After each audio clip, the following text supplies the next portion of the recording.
মনে হয় খেয়ে ফেলি এক প্লেট।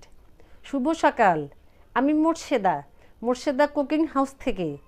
ফ্রিজে গিয়ে দেখি আগের দিনে রান্না করা গরুর মাংসের তরকারি আছে। সকালবেলায় গরম গরম ঝরঝরে খিচুড়ি হলে তো মন্দ হয় না। চলুন খিচুড়ির চালের জন্য তৈরি হয়ে যাই। এখানে নিয়েছি গরম মশলা, তেজপাতা একটা, ছোটো এলাচ দুইটা, দারচিনির টুকরা একটা, আদা রসুন বাটা 1 চামচ, হলুদের গুঁড়া 1/2 চামচ, লাল মরিচের গুঁড়া 1 চামচ, জিরার গুঁড়া 1 চামচ। প্যানে দিয়ে দিব গরম মশলা, তারপর দিব 1/2 কাপ পেঁয়াজ কুচি। সবগুলো উপকরণ একে একে দিয়ে দিব, আর দিব স্বাদমতো লবণ। মশলাগুলো থেকে সুন্দর একটা অ্যারোমা বের হওয়া পর্যন্ত মশলাগুলো কষিয়ে নেব।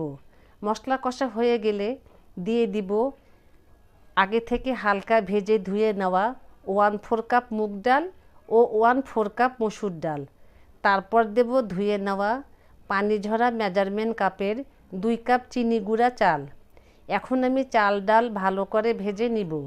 চাল ভাজা হয়ে গেলে দিয়ে দিব 4 কাপ গরম পানি। ভালো করে নেড়েচেড়ে 6-7 মিনিটের জন্য ঢেকে দিব।